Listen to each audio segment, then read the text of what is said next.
Aku membuang kebaya busuk mertuaku demi estetika rumah. Siapa sangka, di balik kain lapuk itu, aku justru membuang masa depan dan kewarasanku sendiri ke dalam tumpukan sampah yang menjijikkan. Sebelum ceritanya dimulai, silakan tulis di kolom komentar dari daerah mana saja teman-teman yang menonton cerita ini. Dan dengar cerita sambil aktivitas apa? Nyapu, ngepel, atau rebahan? Yuk kita simak ceritanya. Suasana di ruang tamu rumah mewah itu terasa begitu tegang, seolah udara sedang dimampatkan dan siap meledak kapan saja. Karina, sang nyonya rumah, sedang sibuk mondar-mandir memastikan segala sesuatunya tampak sempurna. Hari ini adalah hari yang sangat penting baginya. Jadwal arisan sosialita akan diadakan di rumahnya, dan bagi Karina, ini bukan sekadar kumpul-kumpul biasa. Ini adalah ajang pembuktian diri. Pembuktian bahwa dia, istri dari Damar, adalah wanita yang berkelas, sukses, dan memiliki selera yang tinggi. Lantai marmer putih itu sudah dipoles hingga mengkilap seperti cermin. Vas bunga kristal berisi mawar impor segar telah diletakkan presisi di tengah meja. Aroma pengharum ruangan beraroma lavender menyebar ke seluruh penjuru ruangan, menyamarkan bau apapun yang mungkin mengganggu penciuman tamu-tamunya nanti. Karina mematut diri di depan cermin besar di lorong. Gaun sutra berwarna merah marun yang ia kenakan membalut tubuhnya dengan indah. Rambutnya disanggul modern, dan riasannya sempurna tanpa celah. Damar, pastikan mobil tamu nanti parkirnya rapi. Jangan sampai menghalangi jalan masuk.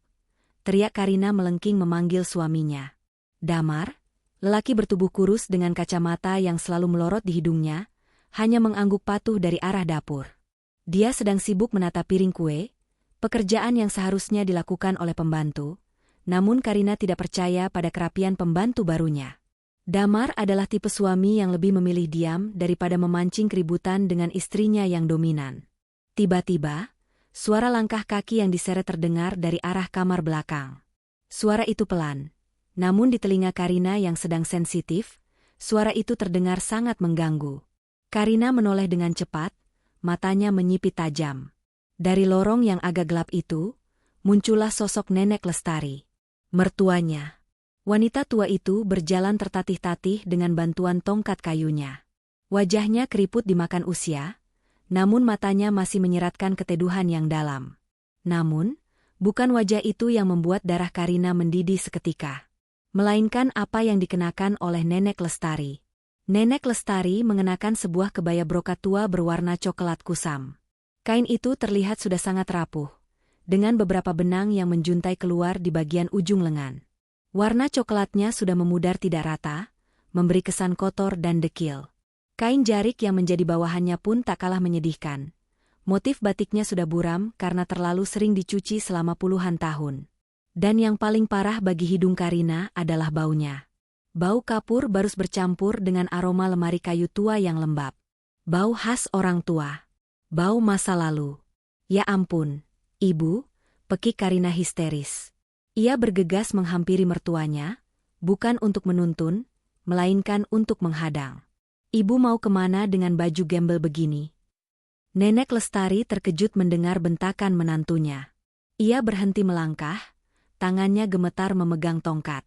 Ibu mau duduk di depan, Kar? Bosan di kamar terus. Lagian ini kan kebaya kesayangan Ibu. Dulu Bapak yang belikan? Aku tidak peduli siapa yang membelikan, potong Karina kasar. Tangannya mengibas di depan hidung, membuat gerakan seolah-olah sedang mengusir lalat. Ibu sadar tidak sih? Sebentar lagi teman-teman sosialitaku datang. Teman-teman orang kaya, Bu, kalau mereka lihat Ibu pakai baju rombeng begini, mau ditaruh di mana mukaku? Mereka akan pikir Damar tidak becus mengurus orang tua. Tapi ini bersih. Kar, baru Ibu ambil dari lemari. Nenek Lestari mencoba membela diri dengan suara lirih. Bersih apanya? Ini bau tanah, sergah Karina kejam. Bau apek. Baunya bikin mual, merusak aroma lavender mahalku. Ibu ganti baju sekarang. Jangan pakai kebaya-kebaya kuno begini di rumahku. Tanpa menunggu persetujuan, Karina menarik lengan Nenek Lestari yang ringkih itu dengan kasar. Ia menyeret mertuanya kembali masuk ke dalam kamar yang sempit di bagian belakang rumah. Kamar itu kontras sekali dengan kemewahan ruang tamu. Hanya ada kasur busa tipis dan lemari plastik.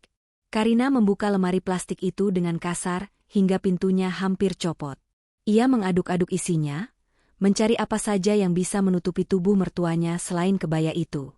Namun, sebagian besar pakaian Nenek Lestari memang pakaian lama. Kebaya, daster batik tua, dan kain jarik. Mata Karina tertumbuk pada sebuah tumpukan kain di sudut paling bawah. Itu adalah tumpukan kaos bekas kampanye pemilihan umum beberapa tahun lalu yang dijadikan lab oleh pembantu, namun Nenek Lestari pernah memungutnya dan mencucinya karena sayang jika dibuang. Karina menarik salah satu kaos itu.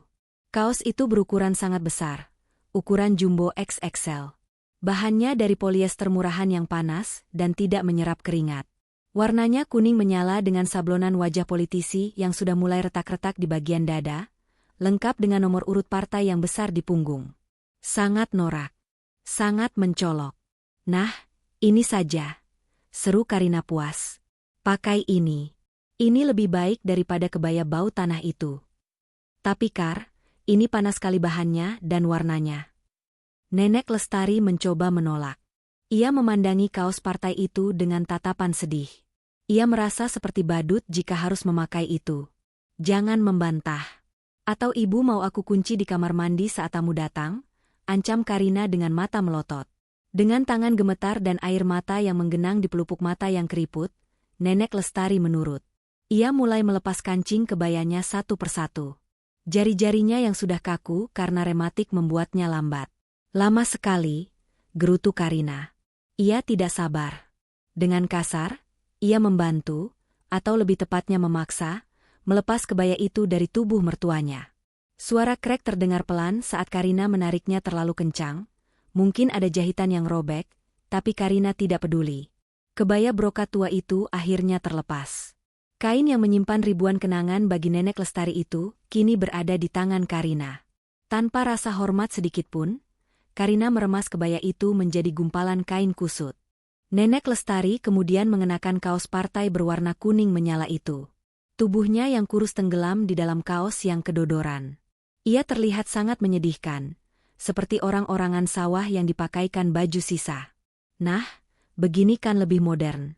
Warnanya cerah, cibir Karina sambil tersenyum sinis. Ia menatap mertuanya dari ujung kaki ke ujung kepala dengan tatapan merendahkan. Ingat ya, Bu. Nanti kalau tamuku datang, Ibu jangan banyak bicara. Duduk saja di pojok atau diam di kamar. Jangan bikin malu. Karina berbalik badan, membawa gumpalan kebaya tua itu keluar kamar. Baju sampah ini harus disingkirkan sebelum baunya menyebar, gumamnya pelan. Nenek Lestari hanya bisa duduk di tepi kasur tipisnya. Tangannya mengelus bahan kaos partai yang kasar dan panas di kulitnya. Hatinya perih, bukan karena ia harus memakai baju jelek, tapi karena kenangan suaminya yang melekat pada kebaya itu baru saja direnggut paksa darinya. Dan dia tahu, menantunya tidak akan sekadar menyimpannya di gudang. Di ruang tengah, Damar melihat istrinya keluar dari kamar ibunya dengan wajah merah, padam sambil membawa gumpalan kain coklat. Damar mengenali kain itu. Itu kebaya kesayangan ibunya. Kar, itu mau diapakan? Tanya Damar ragu-ragu. Mau dibuanglah. Ini sumber polusi udara di rumah ini, jawab Karina ketus sambil berjalan menuju pintu depan. Jangan dibuang, Kar. Itu kan punya ibu. Damar mencoba mencegah, tapi suaranya terlalu lemah, nyaris tak terdengar. Karina berhenti sejenak dan menatap suaminya tajam.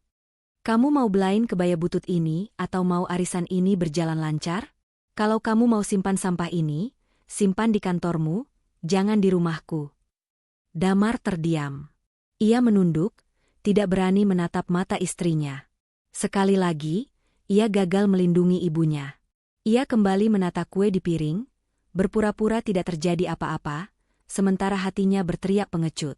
Karina melempar kebaya itu ke sudut teras luar, tepat di atas tumpukan kantong plastik hitam berisi sampah dapur sisa masak tadi pagi.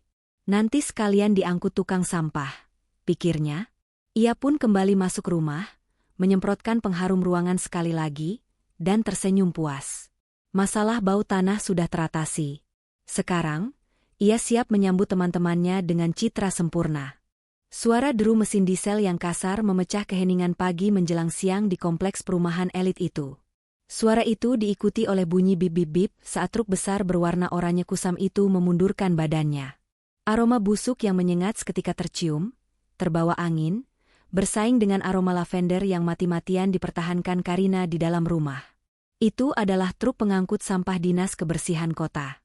Jadwal mereka memang selalu datang di jam segini, tepat sebelum tamu-tamu arisan Karina dijadwalkan tiba. Karina, yang sedang mengecek tatanan gelas, mendengar suara itu. Ia langsung teringat pada gumpalan kebaya di teras. Ia tidak mau ada pemandangan sampah menumpuk saat mobil teman-temannya, seperti Tika atau Melinda masuk ke pekarangan nanti. Pemandangan sampah di depan rumah orang kaya adalah sebuah dosa besar dalam kamus sosialita Karina. Damar, itu tukang sampah datang. Cepat keluarkan sisanya, perintah Karina. Namun Damar sedang berada di kamar mandi. Tidak sabar menunggu, Karina akhirnya memutuskan untuk keluar sendiri. Ia takut tukang sampah itu keburu pergi dan meninggalkan sampah yang menumpuk. Dengan langkah tergesa-gesa namun tetap menjaga agar gaunnya tidak tersangkut, Karina keluar menuju teras. Di sana, di sudut teras dekat pot bunga besar, tergeletak kantong plastik hitam berisi sisa makanan dan tulang ayam, serta gumpalan kebaya brokat coklat milik Nenek Lestari yang tadi ia lempar begitu saja. Karina memandang kebaya itu dengan tatapan jijik. Kain itu terlihat sangat menyedihkan tergeletak di lantai keramik, berdebu dan kusut. Tanpa berpikir dua kali, Karina mengambil kantong plastik sampah dapur dengan tangan kirinya, dan dengan tangan kanannya, ia menjumput kebaya itu seperti menjumput bangkai tikus, hanya memegang ujung kainnya dengan dua jari. Ia berjalan cepat menuju pagar depan. Dua orang petugas kebersihan berseragam oranye yang dekil sedang sibuk mengangkut tong sampah dari rumah tetangga. Pak, tunggu sebentar. Ini ada lagi, teriak Karina melambai pada petugas sampah. Truk berhenti. Salah satu petugas yang bertubuh gempal melompat turun dari pijakan belakang truk. Ia berlari kecil menghampiri Karina. Bau sampah yang menguar dari tubuh petugas itu membuat Karina menahan napas dan memalingkan wajah. Ini Pak, sekalian ya, bersihkan sampai tuntas, saya tidak mau ada sisa bau di depan rumah, kata Karina sambil menyerahkan kantong plastik hitam itu. Petugas itu menerimanya dengan sigap. Lalu mata petugas itu tertuju pada kain kebaya di tangan kanan Karina. Itu juga dibuang. Bu, sayang amat, kainnya kayaknya masih utuh, tanya si petugas sampah polos. Dia bisa melihat bahwa meskipun tua, kain itu memiliki motif yang rumit dan mungkin masih layak pakai bagi orang yang membutuhkan. Iya, buang saja. Itu kain lap. Sudah bau, banyak kuman. Masukkan saja ke truk. Cepat, perintah Karina dengan nada tinggi. Ia tersinggung karena petugas sampah itu seolah meragukan keputusannya. Saat petugas itu mengulurkan tangan untuk mengambil kebaya tersebut, pintu rumah terbuka. Nenek Lestari keluar dengan langkah tertatih-tatih yang dipaksakan menjadi cepat. Ia masih mengenakan kaos partai kuning ngejreng yang kedodoran itu. Wajahnya pucat pasi melihat pemandangan di depan pagar. Karina, jangan, seru Nenek Lestari. Suaranya serak dan bergetar hebat. Jangan dibuang, Kar, itu kenang-kenangan. Karina menoleh, matanya mendelik garang. Masuk, Bu. Jangan bikin malu di depan umum. Lihat baju ibu itu, desis Karina, lebih khawatir tetangga melihat mertuanya memakai kaos partai daripada mempedulikan perasaan wanita tua itu. Tolong, Nak, kembalikan kebayanya. Ibu janji tidak akan memakainya di depan teman-temanmu. Ibu simpan saja di bawah bantal. Nenek Lestari memohon, air matanya mulai menetes membasahi pipi keriputnya. Ia mencoba berjalan mendekat, tangannya terulur ingin meraih kain itu. Petugas sampah itu jadi ragu. Ia memegang kebaya itu dengan canggung, memandang bergantian antara Karina yang berwajah bengis dan nenek tua yang menangis. Bu, ini gimana? Ibunya kayaknya nggak bolehin. Bapak dibayar buat ngangkut sampah atau buat ngurusin urusan rumah tangga orang? Bentak Karina, suaranya menggelegar membuat Nenek Lestari tersentak kaget. Saya yang punya rumah, saya yang atur. Angkut sekarang atau saya laporkan ke dinas biar Bapak dipecat. Ancaman itu ampuh. Si petugas sampah tidak mau kehilangan pekerjaannya, hanya gara-gara selembar baju bekas. Dengan gerakan cepat, Ia melemparkan kantong plastik hitam dan kebaya brokat itu ke dalam bak belakang truk. "Tunggu!" teriak Damar yang baru saja lari keluar rumah. Ia mendengar keributan itu. Tapi terlambat. Mesin pres hidrolik di bagian belakang truk sampah itu mulai bergerak. Pelat besi raksasa itu turun perlahan tapi pasti, mendorong semua sampah baru masuk ke dalam perut truk, menggiling dan memampatkannya bersama ribuan ton sampah busuk lainnya dari seluruh kota. Nenek Lestari menjerit tertahan. Matanya menatap horor saat kebaya kesayangannya, satu-satunya benda yang menghubungkannya dengan kenangan masa mudanya dan almarhum suaminya, perlahan tertelan oleh mesin penggiling sampah, bercampur dengan kulit durian, popok bayi bekas, dan sisa makanan basi. Kain brokat halus itu menghilang ke dalam kegelapan bak truk. Truk sampah itu pun menderu kembali, menyemburkan asap hitam dari knalpotnya, dan perlahan melaju meninggalkan rumah megah itu. Hening. Suasana di depan pagar mendadak sunyi senyap, hanya menyisakan jejak bau sampah yang tertinggal. Damar berdiri mematung di ambang pintu, wajahnya pias. Dia tidak berani menatap ibunya. Dia merasa menjadi anak paling durhaka di dunia saat ini, tapi ketakutannya pada kemarahan Karina melumpuhkan akal sehatnya. Karina menghela napas panjang, seolah baru saja menyelesaikan tugas berat. Ia menepuk-nepuk tangannya seakan membersihkan debu kotoran. "Nah, beres. Bersih," ucapnya enteng tanpa rasa bersalah sedikitpun. Ia kemudian menoleh ke arah Nenek Lestari yang masih berdiri mematung menatap jalanan kosong tempat truk tadi menghilang. Tatapan nenek kosong. Tidak ada lagi air mata yang keluar, seolah air matanya sudah kering seketika itu juga. Bahunya yang ringkih turun, menyiratkan kepasrahan yang teramat sangat atau mungkin kekecewaan yang sudah melampaui batas kata-kata. "Sudah, Bu. Nggak usah drama," kata Karina sambil merapikan rambutnya yang sedikit berantakan terkena angin. "Nanti aku belikan daster baru di pasar. Yang murah-murah banyak dan lebih adem daripada kebaya panas itu. Sekarang Ibu masuk, cuci muka. Jangan sampai teman-temanku lihat muka sembab begitu. Ingat, senyum kalau ada tamu." Karina melenggang masuk ke dalam rumah dengan langkah ringan. Bunyi hak sepatu tingginya tak terdengar berirama di atas lantai paving block. Nenek Lestari tidak menjawab. Ia tidak bergerak. Ia hanya diam 1000 bahasa. Namun, jika Karina mau memperhatikan lebih teliti, ada sesuatu yang berubah dari sorot mata wanita tua itu. Sinar kehangatan yang biasanya selalu ada untuk anak dan menantunya, kini telah padam. Digantikan oleh dingin yang menusuk. Damar perlahan mendekati ibunya. "Bu, maafin Damar ya, Bu," bisiknya takut-takut. Nenek Lestari tidak menoleh pada anaknya. Ia berbalik badan perlahan, menyeret langkahnya yang berat masuk ke dalam rumah. Ia tidak menuju kamarnya, melainkan duduk di kursi sudut ruang tamu, masih dengan kaos partai kuningnya yang norak. Ia duduk tegak, matanya menatap lurus ke depan, kosong namun tajam. Di dalam benaknya, bayangan kebaya itu terus berputar. Bukan hanya karena itu baju kesayangannya, tapi karena ada sebuah rahasia besar yang tersimpan di sana. Sebuah rahasia yang ia jaga puluhan tahun demi masa depan anak dan cucunya kelak. Sebuah rahasia yang diselipkan dengan jahitan tangan yang rapi di dalam lipatan kain keras bagian dada kebaya itu. Sertifikat tanah. 100 hektar. Tanah warisan leluhur yang nilainya kini mungkin bisa membeli satu kompleks perumahan mewah ini beserta seluruh isinya. Nenek Lestari menarik napas dalam-dalam. Ia memutuskan untuk diam. Biarlah, batinnya. Mungkin ini cara Tuhan menunjukkan siapa yang benar-benar menghargai sesuatu bukan dari kulit luarnya saja. Jika mereka membuang sampah, maka mereka juga membuang rezeki mereka. Di kejauhan, suara klakson mobil mewah terdengar. Teman-teman arisan Karina mulai berdatangan. Pesta kepalsuan akan segera dimulai, sementara harta karun yang sesungguhnya sedang berjalan menuju tempat pembuangan akhir, dikerubungi lalat dan belatung. Aroma biji kopi Arabica yang baru digiling menyeruak memenuhi udara di Le Jardin, sebuah kafe berkonsep semi-outdoor yang sedang hits di kalangan sosialita kota.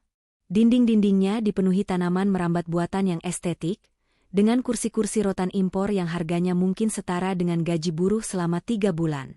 Disinilah Karina berada, duduk di salah satu meja bundar paling strategis, dikelilingi oleh apa yang ia sebut sebagai lingkaran elit.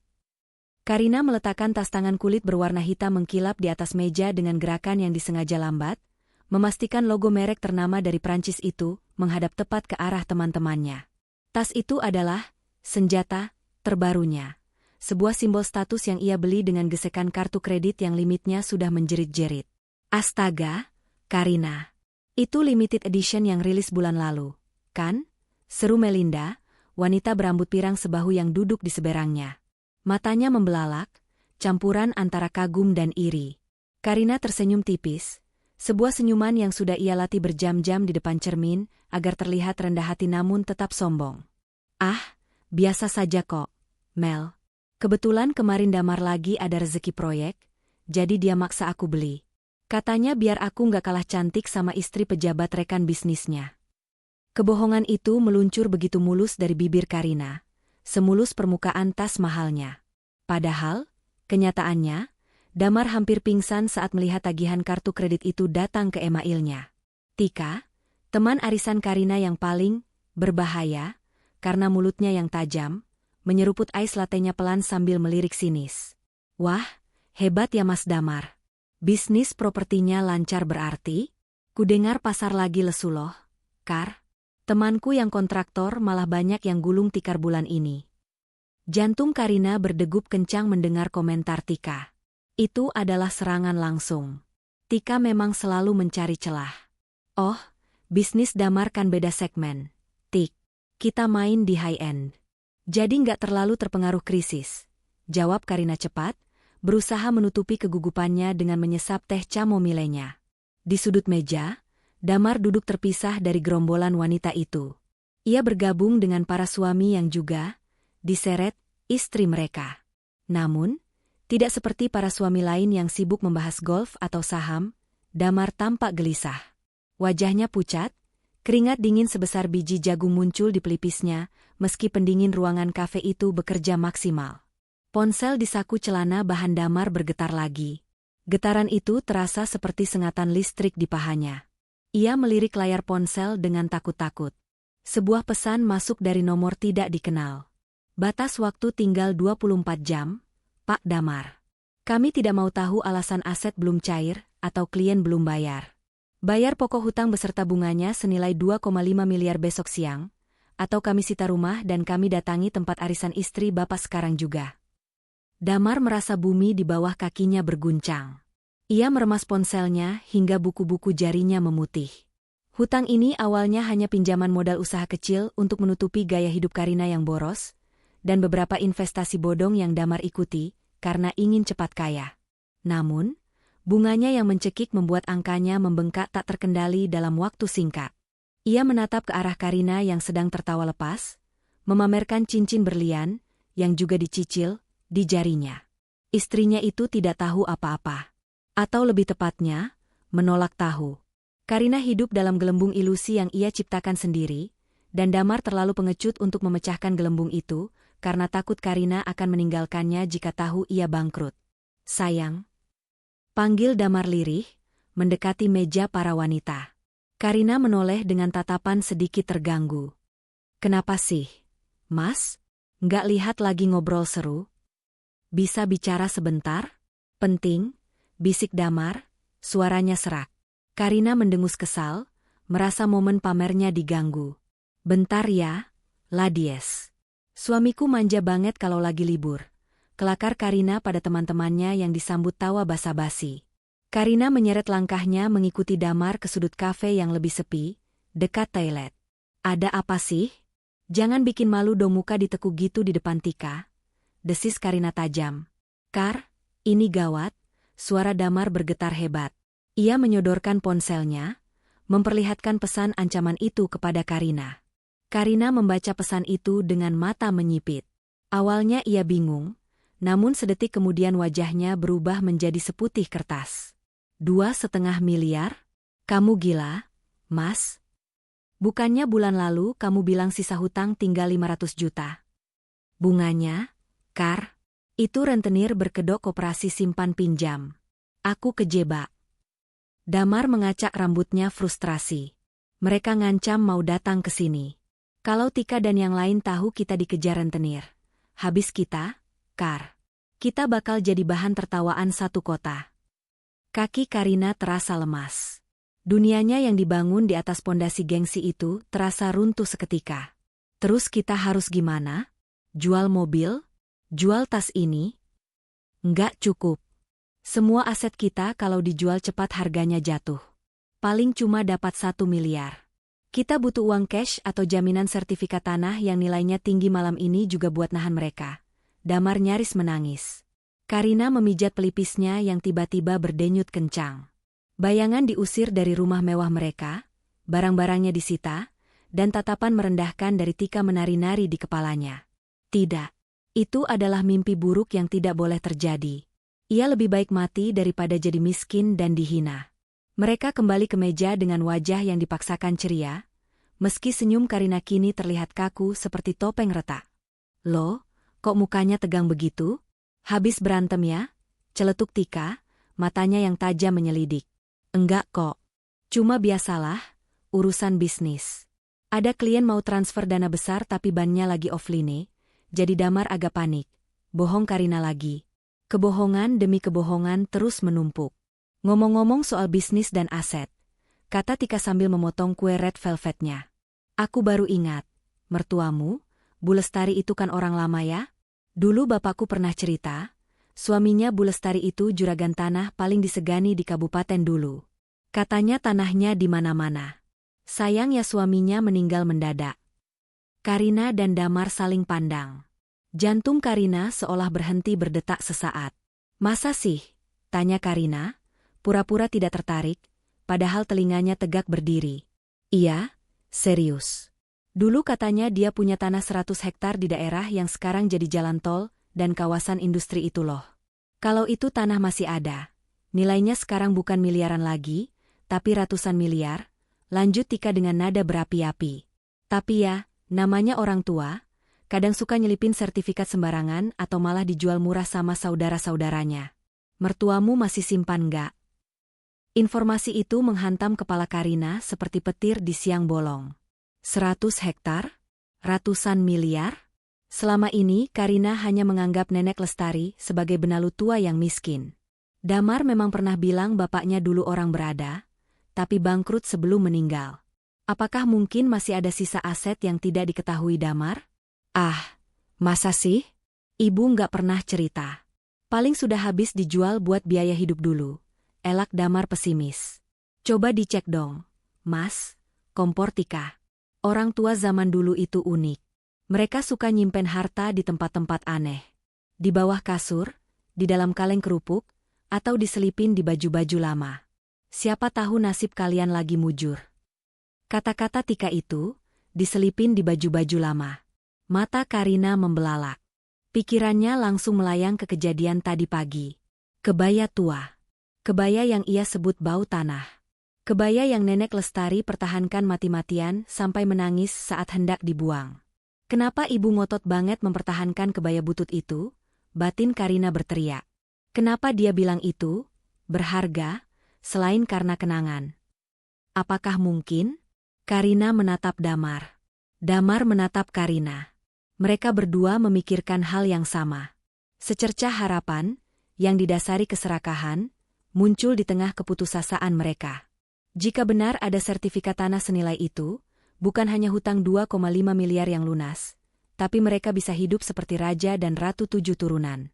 Tika dan tas mahalnya tidak akan ada apa-apanya dibanding kekayaan mereka. Mas, kita pulang. Sekarang, bisik Karina tegas, tidak peduli lagi pada kue mahalnya yang belum habis. Tapi arisannya belum dikocok. Persetan sama arisan. Kita harus tanya ibu sekarang juga. Karina berdiri mendadak, membuat teman-temannya kaget. Duh, sorry banget ya girls. Aku sama Damar harus cabut duluan. Ada urusan mendadak sama notaris. Penting banget soal perluasan bisnis. Pamit Karina sambil menyambar tasnya. Tanpa menunggu jawaban, Karina menarik tangan Damar keluar dari kafe mewah itu. Di dalam mobil, tidak ada musik yang diputar. Hanya deru napas memburu dari dua manusia yang sedang dibakar oleh api keserakahan dan ketakutan yang bercampur menjadi satu. Kamu yakin ibu punya tanah? Tanya Karina sambil menyetir dengan kecepatan tinggi, menerobos lampu kuning. Aku nggak tahu, Kar. Bapak meninggal waktu aku masih kuliah. Ibu yang urus semuanya. Ibu memang tertutup soal uang, jawab Damar sambil memegang pegangan tangan di atas pintu erat-erat. Kalau sampai ibu punya dan gak bilang-bilang ke kita padahal kita lagi susah begini, awas saja. Gerutu Karina, seolah-olah harta mertuanya adalah hak mutlaknya. Ia lupa bahwa selama ini ia memperlakukan mertuanya seperti sampah. Sama seperti kebaya yang tadi pagi ia buang. Mobil mewah itu melesat membelah jalanan kota, membawa pulang dua anak manusia yang siap memangsa orang tua mereka sendiri demi lembaran kertas berharga. Mobil sport dua pintu milik Damar menderu memasuki halaman rumah mewah mereka saat matahari sudah terbenam sepenuhnya. Langit gelap tanpa bintang seolah menjadi pertanda buruk bagi apa yang akan terjadi di dalam rumah bercat putih itu. Begitu mesin mobil mati, keheningan yang mencekam langsung menyergap. Rumah itu tampak sepi, hanya lampu ruang tengah yang menyala redup. Karina turun dari mobil dengan langkah lebar, hak sepatunya beradu keras dengan lantai carport. Tidak ada lagi keanggunan seorang sosialita yang ia tampilkan di kafe tadi. Yang ada kini hanyalah sosok predator yang kelaparan. Damar menyusul di belakangnya, wajahnya masih tegang, dihantui bayang-bayang debt collector yang mungkin akan muncul besok pagi. Mereka masuk ke ruang tamu. Pemandangan pertama yang menyambut mereka adalah Nenek Lestari. Wanita tua itu duduk diam di sofa kulit buatan Italia yang mahal, namun penampilannya sangat kontras dan menyakitkan mata. Ia masih mengenakan kaos partai berwarna kuning norak berukuran jumbo yang tadi pagi dipaksakan Karina. Kaos itu tampak konyol di tubuh rentanya, dengan sablon wajah politisi yang tersenyum lebar, seolah mengejek situasi tragis keluarga ini. Nenek Lestari tidak sedang menonton TV.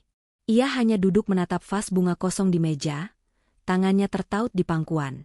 Saat mendengar pintu dibuka, ia menoleh pelan.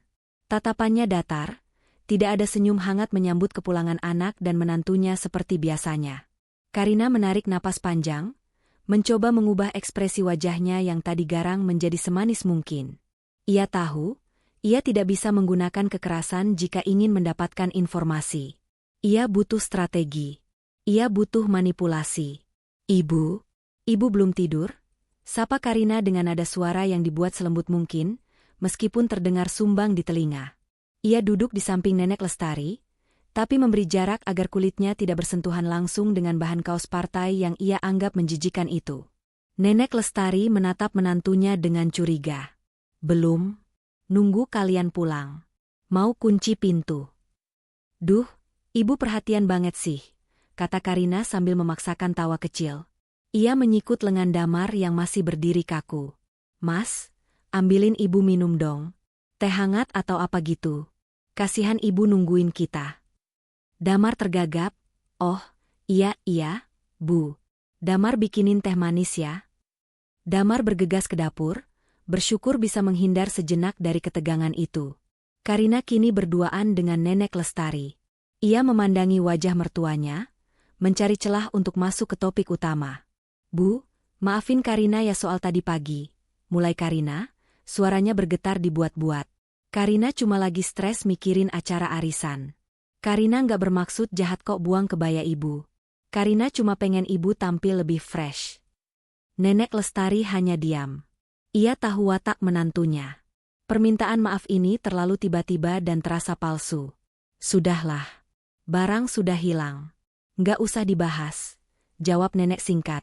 Iya sih, Bu. Tapi, tadi Karina ketemu teman. Dia cerita soal bapak. Katanya bapak dulu orang hebat ya, Bu? Juragan tanah, pancing Karina hati-hati. Matanya menatap tajam, mencari reaksi mikro di wajah mertuanya. Nenek Lestari menghela napas. Itu cerita lama. Masa lalu.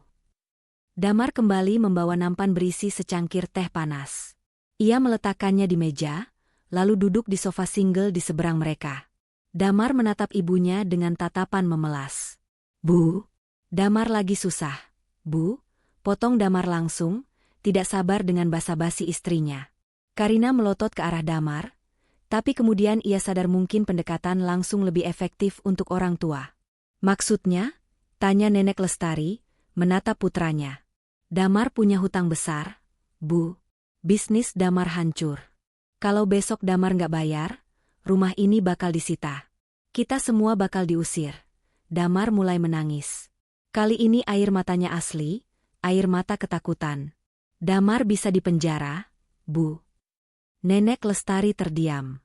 Meski kecewa dengan perlakuan mereka, naluri seorang ibu tetap tidak tega melihat anaknya menderita. Wajahnya melembut sedikit. Berapa hutangmu? 2,5 miliar, jawab Damar lirih. Nenek Lestari menggelengkan kepala. Banyak sekali. Buat apa uang segitu? Ya buat modal usaha, Bu. Namanya juga bisnis. Kadang untung kadang rugi. Sela Karina cepat, menutupi fakta bahwa sebagian besar uang itu habis untuk tas, sepatu, dan liburan ke luar negeri. Bu, tolong kami. Ibu pasti punya simpanan kan? Tadi teman Karina bilang bapak punya tanah 100 hektar. Apa itu benar? Suasana hening seketika. Detak jam dinding terdengar begitu keras. Nenek Lestari menatap kedua anak manusia di depannya bergantian. Yang satu anak kandungnya yang lemah, yang satu menantu yang serakah. Perlahan, Nenek Lestari mengangguk. Ada, jawabnya singkat. Satu kata itu bagaikan ledakan bom kebahagiaan bagi Karina dan Damar. Mata mereka berbinar seketika, kesedihan dan ketakutan di wajah Damar lenyap, digantikan oleh ketamakan yang menyala-nyala. Karina bahkan tanpa sadar mencengkeram lengan sofa. Benar ada, Bu? Di mana? Masih atas nama bapak atau sudah balik nama? Cerocos Karina, tubuhnya condong ke depan, agresif. Masih ada. 100 hektar. Di daerah pinggiran kota yang sekarang sedang dibangun jalan tol, kata Nenek Lestari dengan suara tenang, sangat kontras dengan kepanikan menantunya. Karina menghitung cepat di kepalanya. Tanah di daerah pembangunan tol, harganya bisa jutaan per meter. Kalau 100 hektar, itu berarti triliunan. Nolnya terlalu banyak untuk dibayangkan. Ini bukan lagi soal membayar hutang, ini soal menjadi konglomerat. Alhamdulillah. Seru Damar sujud syukur di lantai, sebuah tindakan yang ironis mengingat ia baru saja durhaka pada ibunya. Bu, mana sertifikatnya? Kita jual sebagian kecil saja sudah cukup buat lunasin hutang. Sisanya bisa buat ibu naik haji, buat kita hidup enak. Iya, Bu. Cepat kasih ke kami. Biar Karina yang urus penjualannya ke notaris besok pagi. Karina punya banyak kenalan broker tanah. Tambah Karina, tangannya sudah gatal ingin memegang kertas berharga itu. Namun, Nenek Lestari tidak beranjak dari duduknya. Ia justru menyandarkan punggungnya ke sofa, menatap langit-langit ruang tamu. Ada senyum getir di bibirnya. Mana, Bu? Disimpan di lemari ibu? Desak Karina, sudah bersiap lari ke kamar belakang untuk mengobrak-abrik lemari plastik itu lagi. Tidak ada di lemari, jawab Nenek pelan. Terus di mana? Di bank? Safe deposit box? Tanya Damar tidak sabar. Nenek Lestari menatap mata Karina dalam-dalam. Tatapan itu menusuk, membuat Karina merasa telanjang dan kerdil. Sertifikat itu, sertifikat tanah seluas 100 hektar itu. Nenek Lestari memulai kalimatnya dengan lambat, mengatur ritme jantung lawan bicaranya. Karina menahan napas. Damar mematung. Ibu jahit dengan rapi di dalam lipatan kebaya brokat ibu. Karina mengerutkan kening, otaknya bekerja keras memproses informasi itu. Kebaya brokat? Kebaya yang mana, Bu? Tanya Karina, suaranya mulai tercekat. Perasaan tidak enak mulai merayapi punggungnya. Kebaya coklat tua, lanjut Nenek Lestari, suaranya kini terdengar dingin dan tegas. Kebaya yang kamu bilang kuno. Kebaya yang kamu bilang bau tanah. Kebaya yang tadi pagi kamu rampas dari badan ibu, lalu kamu masukkan ke kantong plastik sampah. Dan Nenek Lestari menunjuk ke arah pintu depan dengan jari telunjuknya yang gemetar. Kamu sendiri yang menyerahkannya ke tukang sampah. Duar, bagaikan disambar petir tepat di ubun-ubun, Karina terlonjak dari sofa. Wajahnya yang tadi berbinar kini berubah menjadi horor murni. Mulutnya menganga tapi tidak ada suara yang keluar. Damar memegang kepalanya dengan kedua tangan, matanya melotot nyaris keluar. Maksud ibu, sertifikat itu ada di dalam baju yang tadi pagi dibuang? Teriak Damar histeris. Iya, jawab Nenek datar. Ibu menjahitnya di bagian dalam kerah agar aman. Ibu mau memberikannya pada kalian saat arisan tadi, sebagai kejutan. Tapi kamu bilang baunya busuk, jadi kamu buang. Tidak. Karina menjerit melengking, suaranya memecahkan keheningan malam. Ia menjambak rambutnya sendiri yang sudah disanggul rapi. Bohong. Ibu bohong kan? Ibu cuma mau ngerjain Karina kan? Karina berlari ke arah Nenek Lestari, mengguncang bahu wanita tua itu dengan kasar. Bilang kalau ibu bohong. Bilang sertifikatnya ada di kamar. Nenek Lestari tidak melawan guncangan itu. Ia hanya menatap menantunya dengan tatapan kosong. Buat apa ibu bohong? Harta karun itu memang sudah kamu buang ke tempat sampah. Kamu membuang rezekimu sendiri karena kesombonganmu. Tubuh Karina merosot ke lantai. Ia lemas. Kakinya tidak bertulang. Bayangan truk sampah berwarna oranye itu kembali muncul di benaknya. Mesin penggiling di belakang truk itu, gigi-gigi besi yang melumat sampah. TPA. Gumam Damar, wajahnya pucat seperti mayat. Truk itu pergi ke TPA Bantar Gebang, tempat pembuangan akhir kota. Karina mendongak, matanya liar. TPA? Sampahnya masih di sana? Belum dibakar? TPA itu luasnya berhektar-hektar, Kar. Sampah satu kota numpuk di sana setiap hari. Gimana caranya kita cari sepotong baju di gunungan sampah? Damar putus asa. Namun Karina tiba-tiba bangkit berdiri. Matanya menyala dengan kegilaan. Kita harus cari. 100 hektar, Mas. 100 hektar. Itu triliunan rupiah. Aku nggak peduli mau ngaduk tai sekalipun, kita harus temukan kebaya itu. Karina menyambar kunci mobil di atas meja. Ayo berangkat sekarang. Sebelum sampahnya ditimbun tanah. Cepat. Damar yang masih syok ditarik paksa oleh istrinya. Mereka berlari keluar rumah seperti orang kesetanan, meninggalkan Nenek Lestari sendirian di ruang tamu. Nenek Lestari melihat kepergian mereka dengan helaan napas panjang. Ia mengambil cangkir teh yang dibuatkan Damar, menyesapnya sedikit. Teh itu manis, tapi terasa pahit di lidahnya. Manusia? Gumamnya lirih pada ruangan yang kosong. Dikasih berlian di dalam lumpur, malah lumpurnya yang dibuang tanpa diperiksa. Malam itu, dimulailah perjalanan terburuk dalam hidup Karina. Dari kafe mewah ber-AC, menuju neraka dunia yang penuh lalat dan bau busuk, demi menebus dosa kesombongannya sendiri. Mobil sport merah itu melesat membelah jalanan aspal ibu kota yang mulai lengang. Namun bagi Karina dan Damar, waktu terasa bergerak jauh lebih cepat daripada jarum speedometer yang sudah menyentuh angka 120 km per jam. Di dalam kabin mobil yang biasanya sejuk dan beraroma parfum mahal, kini terasa sesak oleh hawa panas kepanikan dan bau keringat dingin yang mengucur deras dari tubuh kedua suami istri itu. Karina mencengkeram kemudi dengan kuku-kukunya yang panjang dan terawat, seolah ingin meremukan setir kulit itu. Matanya menatap nanar ke jalanan gelap di depan, namun pikirannya tertinggal jauh di ruang tamu rumahnya, tepatnya pada kalimat terakhir yang diucapkan Nenek Lestari. Kalimat itu terus terngiang-ngiang di kepalanya seperti rekaman rusak yang diputar berulang-ulang dengan volume maksimal. Sertifikat itu ibu jahit rapi di dalam lipatan kebaya brokat ibu. Kebaya yang kamu buang ke tempat sampah. Setiap kali kalimat itu muncul di benaknya, jantung Karina terasa diremas oleh tangan tak kasat mata. 100 hektar. Tanah seluas itu bukan sekadar tanah. Itu adalah kerajaan uang. Itu adalah tiket emas untuk keluar dari jeratan hutang rentenir, sekaligus kunci untuk membungkam mulut nyinyir Tika dan teman-teman sosialitanya. Dan dia, Karina, dengan tangan cantiknya sendiri, telah membuang tiket emas itu ke dalam truk sampah yang kotor dan bau. Kamu kenapa diam saja, Mas? Cek Google Maps. Berapa lama lagi kita sampai ke TPA Bantar Gebang? Bentak Karina histeris, memecahkan keheningan mencekam di dalam mobil.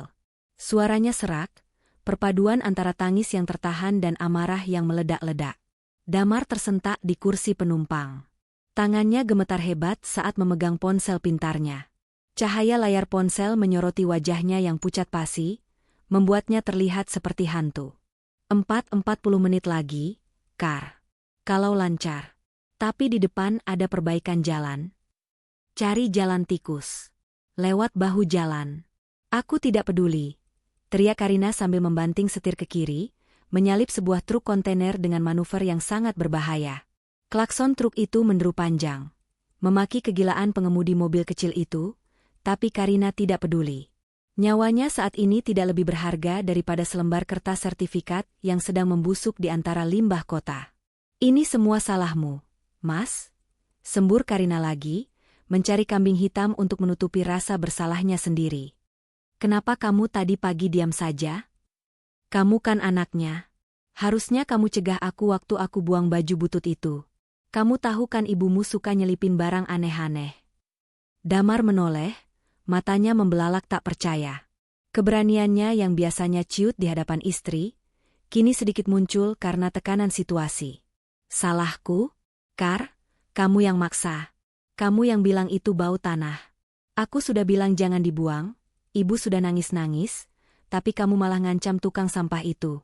Kamu yang durhaka sama ibu, sekarang kamu nyalahin aku. Diam, jerit Karina, memukul dashboard mobil dengan keras. Kalau kamu laki-laki yang becus cari uang, aku nggak perlu pusing mikirin harta warisan ibumu. Gara-gara kamu bisnis gagal, kita jadi begini. Sekarang harta itu satu-satunya harapan kita, Mas. Satu-satunya. Damar terdiam, kembali kalah. Kata-kata Karina memang menusuk, tapi ada benarnya. Mereka butuh uang itu. Tanpa sertifikat itu, besok pagi hidup mereka tamat. Karina kembali fokus ke jalan, namun air mata mulai mengalir deras di pipinya, melunturkan maskara mahalnya hingga membentuk aliran sungai hitam yang mengerikan di wajah cantiknya. Ironi ini begitu menamparnya. Tadi pagi dia sangat jijik dengan bau tanah yang melekat pada kebaya mertuanya. Dia merasa dirinya terlalu wangi, terlalu bersih, dan terlalu berkelas untuk bersentuhan dengan kain tua itu. Namun sekarang, dia rela menyelam ke dalam lautan sampah paling busuk sekalipun demi mendapatkan kembali kain, bau tanah, itu. Ternyata, bau tanah yang sesungguhnya adalah bau uang yang selama ini dia agung-agungkan. Mas, coba hitung. Gumam Karina tiba-tiba, suaranya berubah menjadi bisikan obsesif. 100 hektar. Kalau per meter harganya 1 juta saja, itu sudah 1 triliun. Mas. 1 triliun rupiah. Kita bisa beli hotel tempat kita nikah dulu. Kita bisa beli mulut si Tika itu. Damar menelan ludah. Angka itu terlalu fantastis. Iya, Kar. Makanya kita harus temuikan. Harus. Mobil mereka akhirnya keluar dari jalan tol dan memasuki jalan raya Narogong yang rusak dan berdebu. Truk-truk sampah berwarna oranye berlalu lalang di jalur sebaliknya, baru saja selesai membuang muatan mereka. Setiap kali berpapasan dengan truk sampah yang kosong, hati Karina mencelos. Dia membayangkan salah satu dari truk itu tadi pagi membawa nasibnya. Suasana jalanan semakin gelap dan sepi. Kiri kanan jalan bukan lagi gedung bertingkat, melainkan gudang-gudang tua dan lapak pengepul barang bekas. Bau busuk yang khas mulai tercium samar-samar, menyusup masuk meski kaca mobil tertutup rapat dan AC menyala. Itu adalah aroma pembusukan massal. Aroma akhir dari segala konsumsi manusia.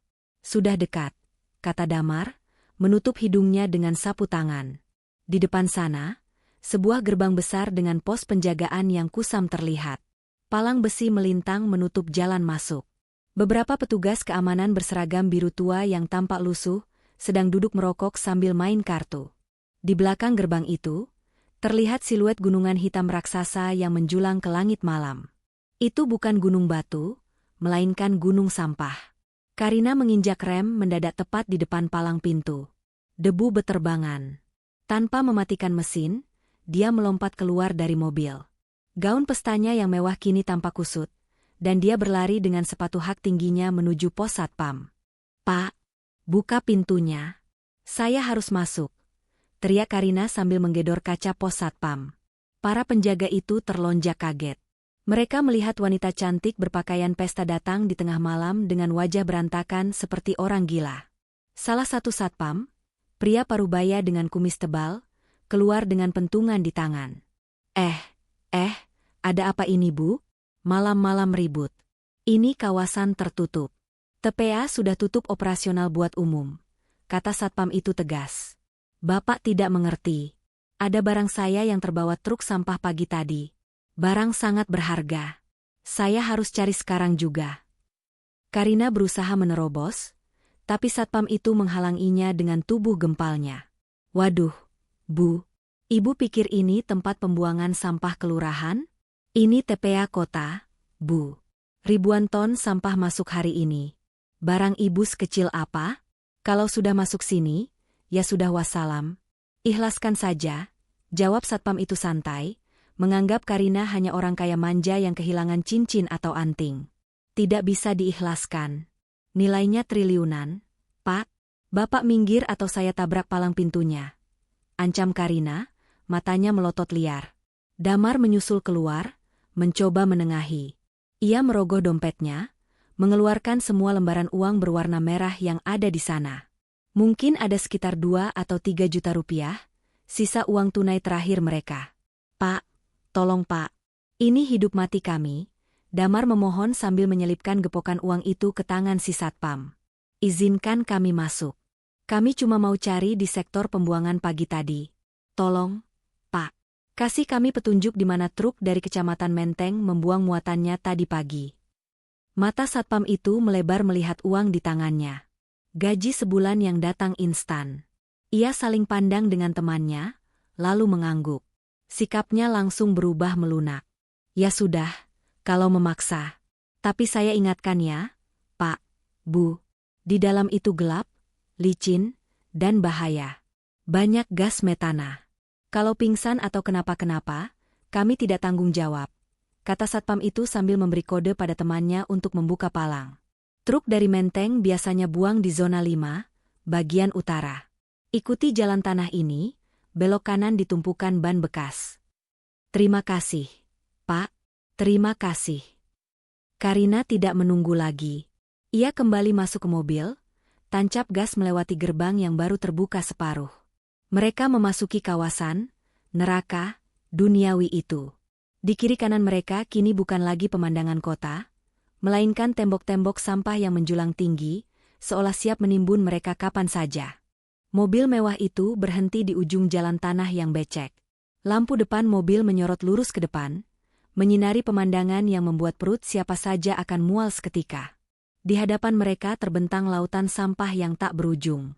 Plastik, sisa makanan, bangkai binatang, kain bekas, popok, dan segala macam kotoran manusia bercampur aduk menjadi satu bubur raksasa yang membusuk.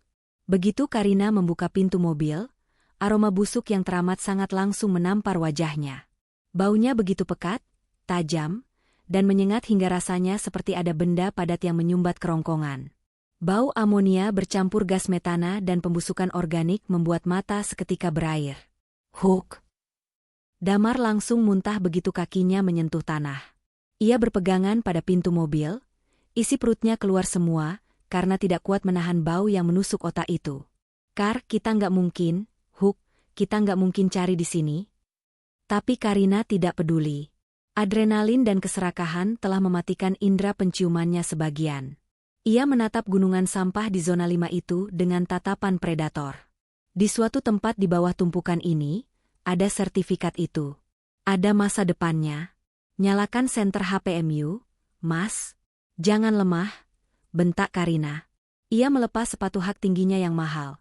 Sepatu Christian Louboutin bersol merah yang ia banggakan, dan melemparkannya begitu saja ke lumpur. Ia tidak bisa berjalan di atas tumpukan sampah dengan hak tinggi.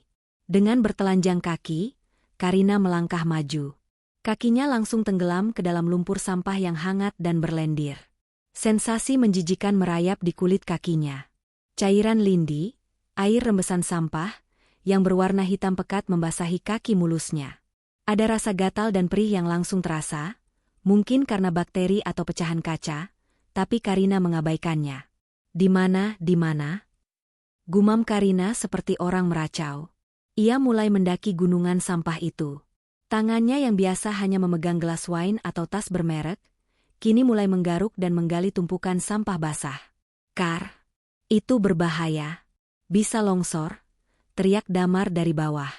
Ia menyalakan senter ponselnya dengan tangan gemetar, menyorot sosok istrinya yang terlihat kecil di tengah bukit sampah. Karina tidak menggubris. Ia melihat sebuah kantong plastik hitam yang mirip dengan kantong sampah dapurnya. Dengan beringas, ia merobek plastik itu. Isinya berhamburan keluar, nasi basi berulat, kepala ikan yang sudah dikerubungi lalat hijau besar, dan pembalut bekas. Karina menjerit frustrasi, bukan ini. Ia melempar sampah itu ke sembarang arah. Ia pindah ke tumpukan sebelahnya. Menggali lagi, mengaduk lagi. Gaun merah marunnya yang indah kini sudah berubah warna, menjadi coklat kusam berlumuran noda hitam. Rambut sanggulnya sudah lepas. Tergerai berantakan menutupi wajahnya yang cemong oleh debu dan kotoran. Beberapa pemulung yang tinggal di gubuk-gubuk kardus di pinggiran zona itu terbangun karena mendengar teriakan Karina. Mereka keluar dengan membawa karung dan pengait besi, menatap aneh pada pemandangan di depan mereka. Seorang wanita kaya, berpakaian pesta, sedang mengamuk di atas tumpukan sampah seperti orang kesurupan. "Bu, cari apa?" tanya seorang pemulung tua yang memegang lampu petroma. Karina menoleh cepat, matanya liar. "Cari kebaya. Kebaya coklat brokat. Ada sertifikatnya. Siapa yang nemuin saya kasih 100 juta. Ayo bantu cari," teriak Karina, menjanjikan uang yang bahkan dia tidak miliki saat ini. Mendengar kata 100 juta, para pemulung itu saling pandang. Bagi mereka, uang segitu adalah mimpi. Tanpa banyak tanya, belasan pemulung itu langsung ikut menyerbu tumpukan sampah di sekitar Karina. Mereka menggunakan pengait besi mereka untuk membalik-balikan sampah dengan cepat. Suasana menjadi riuh.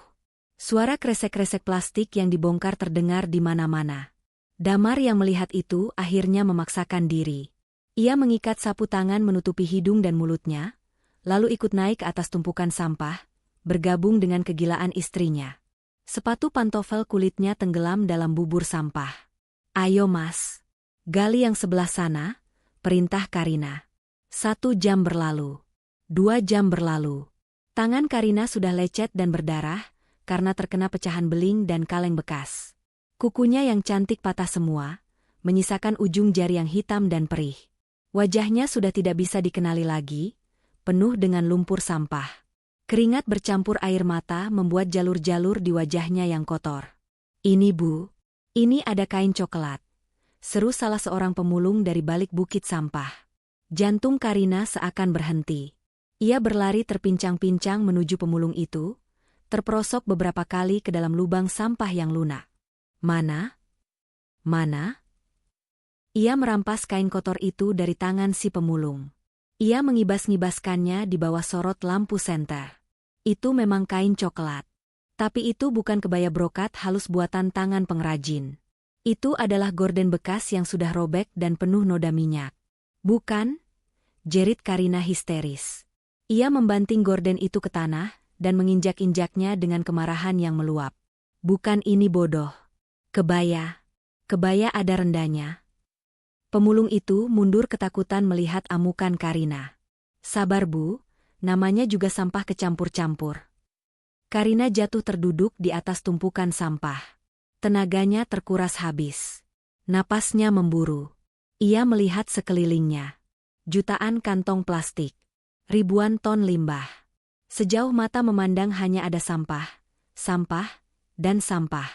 Bagaimana mungkin ia bisa menemukan satu potong baju di tengah lautan kekacauan ini? Ini seperti mencari jarum di tumpukan jerami, tapi jeraminya adalah kotoran satu kota. "Kar." Damar mendekat, napasnya juga tersengal-sengal. Kemeja putihnya sudah hancur. "Sudah, Kar. Nggak mungkin ketemu.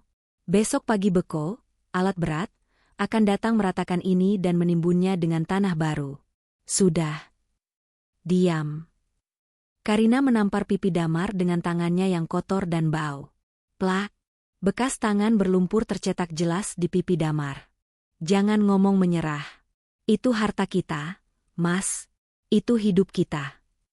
Karina menangis meraung-raung, suaranya menyayat hati, bersaing dengan suara anjing liar yang melolong di kejauhan. "Aku nggak mau miskin.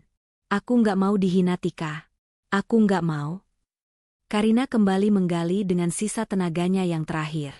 Ia meraup sampah dengan kedua tangannya, mendekapnya, memeriksa isinya, lalu membuangnya, dan meraup lagi. Ia sudah tidak peduli lagi pada rasa jijik. Ia sudah menjadi bagian dari sampah itu sendiri. Di kejauhan, Langit timur mulai menampakkan semburat oranye tipis. Fajar menyingsing. Matahari akan segera terbit, menyinari kegagalan dan kehancuran mereka dengan terang benderang. Batas waktu pembayaran hutang semakin dekat, sementara sertifikat tanah 100 hektar itu mungkin sudah tertimbun 5 meter di bawah tempat Karina duduk, atau mungkin sudah hancur tercabik mesin penggiling, atau mungkin tidak pernah ada di sana sejak awal. Karina tertawa pelan di sela tangisnya. Tawa yang terdengar mengerikan. Bau tanah. Bisiknya lirih sambil memeluk sebuah botol plastik bekas. Sekarang aku bau tanah, Bu. Sama kayak ibu. Tapi mana hartanya? Mana? Damar menatap istrinya dengan ngeri. Ia menyadari sesuatu yang lebih menakutkan daripada kemiskinan. Istrinya, kewarasan istrinya mulai retak. Sama seperti hidup mereka yang sudah hancur berkeping-keping di atas gunungan sampah ini. Matahari pagi mulai merangkak naik di ufuk timur, menyebarkan sinar keemasan yang hangat ke seluruh penjuru kompleks perumahan elit tempat Damar dan Karina tinggal. Embun pagi masih menempel di dedaunan tanaman hias mahal yang berjajar rapi di sepanjang jalan paving block. Burung-burung gereja berkicau riang, melompat-lompat di antara dahan pohon mangga, seolah tidak peduli dengan drama manusia yang sedang terjadi di dalam salah satu rumah megah di sana. Suasana kompleks itu begitu tenang dan damai, sangat bertolak belakang dengan kekacauan yang sedang melanda hati penghuninya, atau lebih tepatnya, penghuni yang kini sedang tidak berada di rumah. Di dalam rumah bercat putih gading itu, keheningan terasa begitu mencekam. Tidak ada suara teriakan Karina yang biasanya sudah melengking di pagi hari memarahi pembantu, tidak ada suara mesin kopi Damar, dan tidak ada kesibukan persiapan kerja. Rumah itu kosong dari kehadiran tuan dan nyonyanya. Hanya ada satu orang yang masih terjaga, duduk diam di sofa ruang tamu yang empuk namun terasa dingin. Nenek Lestari tidak tidur semalaman. Matanya yang tua dan lelah menatap lurus ke arah pintu depan yang tertutup rapat. Ia masih mengenakan kaos partai berwarna kuning menyala yang diberikan Karina kemarin. Kaos berbahan polyester murahan itu terasa gatal dan panas di kulitnya yang keriput. Namun ia tidak berniat menggantinya. Kaos itu kini menjadi simbol, sebuah penanda betapa rendahnya ia dihargai di rumah anak kandungnya sendiri. Di sekelilingnya, perabotan mewah hasil selera Karina tampak kaku dan sombong. Guci-guci keramik, lukisan abstrak yang tidak dimengerti Nenek Lestari, dan karpet bulu tebal, semuanya seolah menatapnya dengan tatapan asing. Jam dinding berdentang menunjuk pukul 7 pagi. Biasanya, jam segini Damar sudah berangkat ke kantor dengan wajah tertekan, dan Karina sedang sibuk mematut diri di depan cermin. Tapi hari ini, mereka berdua sedang berada di tempat yang sangat jauh, mengaduk-aduk kotoran peradaban demi secari kertas yang mereka anggap lebih berharga daripada ibu mereka sendiri. Tiba-tiba, keheningan pagi itu dipecahkan oleh suara deru mesin mobil yang sangat halus, nyaris tak terdengar. Sebuah mobil mewah berwarna hitam mengkilap, jenis MPV premium seri terbaru yang harganya miliaran rupiah, perlahan berhenti tepat di depan pagar rumah Damar. Mobil itu tampak begitu agung dan misterius dengan kaca film yang gelap pekat. Plat nomornya cantik, hanya terdiri dari 2 angka, menandakan pemiliknya bukanlah orang sembarangan. Tetangga sebelah rumah, yang kebetulan sedang menyiram tanaman, menghentikan aktivitasnya. Ia melongo melihat mobil mewah itu. Ia tahu mobil Damar memang bagus, tapi mobil yang baru datang ini berada di level yang berbeda. Ini adalah kendaraan para konglomerat atau pejabat tinggi. Seorang sopir berseragam safari turun dengan sigap, berlari kecil memutar untuk membukakan pintu penumpang bagian tengah. Pintu geser otomatis terbuka pelan. Turunlah seorang wanita muda berusia sekitar 30 tahunan. Penampilannya sangat elegan dan profesional. Ia mengenakan setelan blazer kerja berwarna abu-abu tua yang pas di badan, rok span selutut, dan sepatu hak tinggi hitam yang mengkilap. Rambutnya diikat ekor kuda dengan rapi, dan wajahnya dipoles make-up natural yang tegas. Di tangannya, ia membawa sebuah tas kerja kulit dan sebuah paper bag butik ternama. Wanita itu, Wulan, melangkah masuk ke halaman rumah Damar dengan percaya diri. Ia tidak mempedulikan tatapan tetangga yang penuh rasa ingin tahu. Ia menekan bel rumah 1 kali dengan gerakan efisien. Di dalam, Nenek Lestari mendengar bel itu. Ia tahu siapa yang datang. Senyum tipis, sangat tipis, terukir di bibirnya yang kering. Dengan perlahan, ia bangkit dari sofa, mengambil tongkat kayunya, dan berjalan menuju pintu. Saat pintu terbuka, Wulan langsung membungkukkan badannya dengan sangat hormat. Sebuah gestur penghormatan yang tulus, bukan basa-basi. "Selamat pagi, Nyonya Besar," sapa Wulan dengan suara lembut namun tegas. Nenek Lestari mengangguk pelan. "Pagi, Wulan. Kamu datang tepat waktu." Wulan menegakkan tubuhnya, matanya langsung menyapu penampilan Nenek Lestari. Tatapannya terhenti pada kaos partai kuning gombrong yang dikenakan majikannya. Ada kilatan amarah yang tersembunyi di mata Wulan, namun ia segera menutupinya dengan profesionalisme. "Maafkan saya, Nyonya. Apakah ini perlakuan mereka?" tanya Wulan lirih, suaranya bergetar menahan emosi. "Sudahlah, Wulan. Itu hanya kain. Tidak lebih," jawab Nenek Lestari tenang. "Bagaimana situasi di luar?" "Sesuai prediksi Nyonya," lapor Wulan dengan sigap. "Tim kami sudah memantau pergerakan Tuan Damar dan Nyonya Karina. Sejak pukul 2 dini hari tadi, mereka berada di TPA Bantar Gebang. Laporan terakhir mengatakan mereka masih di sana, dalam kondisi yang sangat memprihatinkan. Mereka belum menemukan apa-apa." Nenek Lestari menghela napas panjang. Ia melangkah keluar ke teras, menghirup udara pagi yang segar. Beban berat yang semalam menghimpit dadanya perlahan mulai terangkat. Biarkan saja. Itu pilihan mereka. Mereka memilih sampah daripada ibunya. "Nyonya, mobil sudah siap. Villa di puncak juga sudah disiapkan sesuai instruksi. Semua staf sudah menunggu kedatangan Nyonya. Dokter pribadi juga sudah standby untuk memeriksa kesehatan Nyonya setibanya di sana nanti," kata Wulan sambil menyodorkan paper bag yang dibawanya. "Saya bawakan pakaian ganti, Nyonya. Saya tidak tega melihat Nyonya memakai benda itu di dalam mobil." Nenek Lestari menerima paper bag itu. Di dalamnya terdapat sebuah setelan gamis sutra berwarna hijau lembut dan kerudung senada, pakaian yang jauh lebih layak dan nyaman. Namun, Nenek Lestari menggeleng pelan. "Tidak usah ganti di kamar, Wulan. Ibu tidak ingin masuk ke kamar itu lagi. Ibu ganti di sini saja, sebagai tanda pelepasan." Dengan dibantu Wulan yang sigap menutupi pandangan dari jalanan, Nenek Lestari melepaskan kaos partai kuning itu. Ia melakukannya tepat di ambang pintu rumah anak dan menantunya. Kaos yang menjadi simbol penghinaan itu jatuh meluru ke lantai teras yang dingin. Nenek Lestari membiarkannya tergeletak begitu saja, seperti seonggok kain pel bekas. Ia kemudian mengenakan pakaian sutra yang dibawa Wulan. Wajahnya seketika tampak lebih cerah, aura kebangsawanan yang selama ini ia sembunyikan kembali terpancar. "Barang-barang Nyonya?" tanya Wulan, melirik ke dalam rumah. "Tidak ada yang perlu dibawa. Semua yang ada di rumah ini bukan milikku. Kenangan di sini terlalu pahit. Tinggalkan saja semuanya. Biar mereka yang mengurus sisanya," jawab Nenek Lestari tegas. Wulan mengangguk paham. Ia menuntun Nenek Lestari menuruni tangga teras menuju mobil mewah yang menunggu. Sopir membukakan pintu lebar-lebar. Interior mobil itu sangat mewah, dengan jok kulit berwarna krem yang empuk dan aroma aromaterapi yang menenangkan. Sangat kontras dengan kamar sempit dan panas yang selama ini ditempati Nenek Lestari di rumah Damar. Sebelum masuk ke dalam mobil, Nenek Lestari berhenti sejenak. Ia menoleh ke belakang, menatap rumah mewah 2 lantai itu untuk terakhir kalinya. Rumah yang dibangun dengan keringat, namun diisi dengan kesombongan. Ia teringat masa kecil Damar, teringat saat anaknya itu belajar berjalan di rumah kontrakan mereka yang dulu. Air mata nyaris menetes, namun Nenek Lestari menahannya. Ia sudah cukup menangis semalam. Air matanya sudah kering untuk Damar. "Ayo jalan, Wulan," perintah Nenek Lestari setelah duduk nyaman di dalam mobil. "Baik, Nyonya. Kita langsung ke villa?" "Ya. Aku ingin istirahat. Aku ingin melihat kebun teh," jawab Nenek Lestari sambil menyandarkan kepalanya. Mobil mewah itu pun melaju perlahan meninggalkan pekarangan rumah. Tetangga yang sedari tadi mengintip, Tika, teman arisan Karina yang kebetulan lewat untuk jogging pagi, ternganga melihat kejadian itu.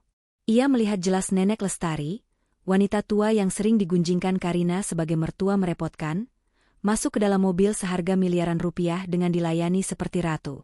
Dan di teras rumah, tergeletak kaos partai kuning yang menyedihkan. "Gila," gumam Tika tak percaya. Karina benar-benar bodoh. Dia membuang berlian demi batu kali. Di dalam mobil yang hening dan sejuk, Wulan membuka tablet kerjanya. Nyonya, sekadar informasi tambahan. Mengenai sertifikat tanah 100 hektar yang ada di kebaya itu. Nenek Lestari mengangkat tangannya, memberi isyarat agar Wulan berhenti bicara. Biarkan saja, Wulan. Kertas itu memang berharga. Sangat berharga. Tapi harganya tidak sebanding dengan harga diri yang mereka injak-injak. Biar tanah itu kembali menjadi tanah, atau ditemukan oleh orang miskin yang lebih membutuhkan di TPA sana. Itu bukan lagi urusanku. Aset-aset lain yang kamu kelola sudah lebih dari cukup untuk sisa hidupku. Baik, Nyonya. Portofolio investasi Nyonya di saham dan obligasi bulan ini juga mengalami kenaikan signifikan. Nyonya bisa hidup tenang tanpa memikirkan tanah itu, kata Wulan tersenyum lega. Ternyata, Nenek Lestari bukan hanya tuan tanah, tapi juga investor cerdas yang menyembunyikan kekayaannya demi melihat ketulusan hati anaknya. Ujian yang sayangnya gagal total dilalui oleh Damar dan Karina. Mobil itu melesat mulus memasuki jalan tol, meninggalkan hiruk-pikuk kota yang kejam, membawa Nenek Lestari menuju ketenangan yang sudah lama ia rindukan. Sementara di belakang sana, di teras rumah yang kosong, kaos partai kuning itu tertiup angin pagi, terombang-ambing tanpa tuan, menunggu pemilik rumah yang tak kunjung pulang. Matahari kini telah beranjak tinggi, bertengger tepat di atas kepala dengan garang. Sinar ultraviolet yang menyengat membakar permukaan tempat pembuangan akhir, TPA, bantar gebang tanpa ampun. Uap panas terlihat menguar dari tumpukan sampah basah, menciptakan fatamorgana yang membingungkan mata. Bau busuk yang pada malam hari sudah menyengat, kini di siang hari bolong menjadi 1000 kali lipat lebih mengerikan. Proses pembusukan sampah organik yang dipacu oleh panas matahari menghasilkan gas metana yang menyesakkan dada, membuat siapapun yang tidak terbiasa akan merasa paru-parunya seperti terbakar. Di zona 5, tempat gunungan sampah baru ditumpahkan kemarin, pemandangan tampak seperti lukisan neraka. Lalat-lalat hijau berukuran besar berdengung seperti pasukan pesawat tempur, mengerubungi apa saja yang bergerak maupun diam. Dan di tengah lautan kekacauan itu, terlihat dua sosok manusia yang sudah tidak lagi menyerupai manusia. Karina, sang ratu sosialita, kini tampak seperti makhluk asing yang menyedihkan. Gaun merah marun rancangan desainer ternama yang ia kenakan semalam kini telah berubah warna menjadi coklat kehitaman, kaku oleh lumpur sampah yang mengering. Bagian bawah gaunnya sudah robek-robek tersangkut kawat dan besi. Kulit putih mulusnya yang selalu ia rawat dengan lulur mahal, kini penuh dengan goresan luka, bengkak, dan noda hitam. Rambutnya yang indah kini menggumpal, lengket oleh cairan entah apa. Namun, yang paling menakutkan bukanlah penampilannya, melainkan tatapan matanya. Mata Karina melotot lebar, urat-urat merah terlihat jelas di bola matanya yang kurang tidur dan iritasi debu. Ia tidak berhenti bergerak sedetik pun. Tangannya terus menggaruk, mencakar, dan menggali tumpukan sampah di depannya dengan gerakan repetitif yang obsesif. Sedikit lagi, pasti di sini, pasti di sini. Gumam Karina terus-menerus. Suaranya parau, hampir habis karena berteriak semalaman. Bibirnya pecah-pecah kering karena dehidrasi parah. Di belakangnya, Damar duduk terkulai di atas tumpukan ban bekas. Ia sudah menyerah sejak 3 jam yang lalu. Tubuhnya lemas, kepalanya pusing hebat akibat sengatan matahari dan bau gas beracun. Ia menatap istrinya dengan pandangan kosong. Damar sudah kehilangan harapan. Ia menyadari bahwa pencarian ini adalah kesia-siaan yang mutlak. Jutaan kantong plastik hitam terlihat sama. Ribuan kain bekas terlihat mirip. Dan setiap detik, truk sampah baru datang menumpahkan muatan baru, mengubur harapan mereka semakin dalam. Kar, sudahlah. Panggil Damar lemah, suaranya nyaris tak terdengar kalah oleh deru mesin ekskavator di kejauhan. Ayo pulang, Kar. Kita bisa mati di sini. Karina menoleh dengan cepat, menyentak seperti binatang buas yang diganggu saat makan. Pulang? Kamu mau pulang kemana? Hah? Rumah kita bakal disita rentenir nanti sore. Kita nggak punya rumah lagi, Mas. Rumah kita di sini. Di bawah sampah ini ada 100 hektar.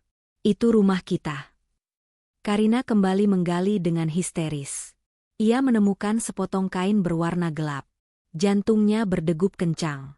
Ia menariknya kuat-kuat dari jepitan sampah kayu. Ini dia, teriak Karina girang, mengangkat kain itu tinggi-tinggi ke arah matahari. Damar menyipitkan mata melihat kain itu. Itu bukan kebaya. Itu adalah celana jeans bekas yang sudah hancur setengahnya. Itu celana bekas. Kar? Kata Damar lirih, air mata keputusasaan menetes di pipinya yang kotor. Bukan. Ini kebaya. Lihat motifnya. Ini brokat. Karina membantah. Kenyataan. Halusinasi mulai mengambil alih akal sehatnya. Dalam pandangan Karina yang kabur karena panas dan stres, tekstur kasar jeans bekas itu terlihat seperti renda brokat yang indah. Aku menemukannya, Mas. Kita kaya. Kita kaya raya. Karina tertawa. Tawa yang melengking, sumbang, dan mengerikan. Ia memeluk celana bekas yang bau dan kotor itu erat-erat ke dadanya, seolah itu adalah bayi emasnya. Ia menciumi kain kotor itu dengan penuh kasih sayang. Kita akan beli tas Hermes baru. Kita akan beli mobil baru. Tika pasti iri lihat aku. Racau Karina sambil menari-nari kecil di atas tumpukan sampah yang tidak stabil. Damar menutup wajahnya dengan kedua tangan. Ia menangis tersedu-sedu. Ia tahu, istrinya sudah gila. Tekanan mental akibat kehilangan harta, rasa bersalah, dan ketakutan akan kemiskinan telah mematahkan kewarasan Karina. Wanita yang ia cintai karena kecantikannya itu kini telah berubah menjadi orang gila yang memeluk sampah. Sementara itu, ratusan kilometer dari sana, suasana yang sangat kontras sedang terjadi. Di sebuah villa mewah di kawasan puncak, udara terasa sejuk dan segar. Kabut tipis baru saja turun menyelimuti perkebunan teh yang menghampar hijau sejauh mata memandang. Di teras belakang villa yang menghadap langsung ke lembah, Nenek Lestari duduk santai di sebuah kursi goyang rotan yang nyaman. Ia sudah mandi air hangat, tubuhnya wangi sabun sereh, dan kini ia mengenakan pakaian rumah yang bersih dan sopan. Di meja kecil di sampingnya, tersaji secangkir teh melati hangat berkualitas terbaik dan sepiring pisang goreng yang masih mengepul. Wulan duduk di kursi seberang, sedang membacakan berita terkini dari tabletnya, namun Nenek Lestari memberi isyarat untuk berhenti sejenak. Nenek Lestari menyesap tehnya perlahan. Rasa hangat dan manis mengalir di tenggorokannya, membasuh segala kepahitan yang ia rasakan kemarin. Ia memejamkan mata, menikmati desau angin pegunungan yang membelai wajahnya. Damai sekali, Wulan, ucap Nenek Lestari pelan. Benar, Nyonya, di sini udaranya bersih. Jauh dari polusi kota, jawab Wulan tersenyum. Jauh dari polusi hati juga, tambah Nenek Lestari. Pikirannya melayang sesaat pada anak dan menantunya. Ia tidak mendoakan keburukan bagi mereka, namun hukum alam sedang bekerja. Siapa yang menanam angin, akan menuai badai. Ia membayangkan Karina yang mungkin sekarang sedang kepanasan, dan Damar yang ketakutan. Ada rasa sakit di hati kecilnya sebagai ibu, tapi akal sehatnya mengatakan bahwa ini adalah pelajaran yang harus mereka telan bulat-bulat agar mereka tumbuh dewasa. Apa Nyonya ingin saya menghubungi Tuan Damar? Tanya Wulan hati-hati. Nenek Lestari menggeleng tegas. Tidak. Jangan hubungi mereka. Biarkan mereka yang mencari aku, kalau mereka sudah sadar. Tapi aku ragu mereka akan sadar dalam waktu dekat. Mereka sedang sibuk mencari bayangan harta karun. Nenek Lestari kembali menatap hamparan kebun teh. Di matanya, hijau daun teh itu jauh lebih indah daripada sertifikat tanah manapun. Ia memiliki ketenangan jiwa, harta yang tidak bisa dibeli dengan uang, dan tidak bisa dibuang ke tempat sampah. Kembali ke TPA Bantar Gebang. Sebuah alat berat ekskavator berwarna kuning raksasa mulai mendekat ke arah zona 5. Operator alat berat itu membunyikan klakson keras-keras, memperingatkan orang-orang untuk menyingkir karena ia akan mulai meratakan sampah dan menimbunnya dengan tanah merah. Minggir, minggir, mau ditimbun, teriak operator lewat pengeras suara. Para pemulung berlarian menyingkir. Damar panik. Ia bangkit dan berlari tertatih-tatih mendekati Karina. Kar, awas, Beko datang. Kita harus pergi. Damar menarik tangan istrinya. Tapi Karina menepis tangan Damar dengan kasar. Matanya nyalang menatap ekskavator besar itu. Jangan ambil hartaku, teriak Karina pada mesin raksasa itu. Ini tanahku. Ini sertifikatku. Pergi kalian. Karina melempar lumpur ke arah ekskavator itu. Ia berdiri menghadang alat berat itu dengan gagah berani namun konyol, sambil tetap mendekap celana jeans bekas yang ia yakini sebagai kebaya berisi sertifikat. Karina, sadar. Damar kehabisan kesabaran. Ia menerjang istrinya, memeluknya dari belakang, dan menyeretnya paksa menjauh dari jalur ekskavator. Karina meronta-ronta, mencakar wajah suaminya sendiri. Lepasin, lepasin. Itu uangku. Itu 100 hektar. Damar yang sudah tidak peduli lagi pada rasa sakit, terus menyeret istrinya menuruni bukit sampah itu. Mereka terguling-guling di atas tumpukan limbah, tubuh mereka berlumuran kotoran dari ujung kepala sampai ujung kaki. Sesampainya di bawah, di tanah yang datar, Damar menahan tubuh istrinya yang terus mengamuk. Karina akhirnya kelelahan. Tenaganya habis. Ia terkulai di tanah becek, menatap langit biru yang cerah dengan pandangan kosong. Namun bibirnya menyunggingkan senyum gila. Lihat Mas. Bisik Karina, mengangkat tangannya yang kosong ke udara, seolah memegang sesuatu. Indah kan sertifikatnya? Kita akan bangun istana. Damar menatap istrinya dengan hati hancur berkeping-keping. Di kejauhan, operator alat berat mulai menumpahkan tanah merah, menimbun tumpukan sampah zona 5. Menimbun sisa makanan, menimbun plastik, menimbun kebaya brokat tua, dan menimbun sertifikat tanah 100 hektar itu untuk selamanya di dalam perut bumi. Harta karun itu kini telah menyatu dengan sampah, abadi dalam ketiadaan, meninggalkan dua manusia serakah yang kehilangan segalanya. Harta, rumah, dan kewarasan. Angin panas berhembus, membawa bau busuk yang menjadi saksi bisu akhir dari keserakahan manusia.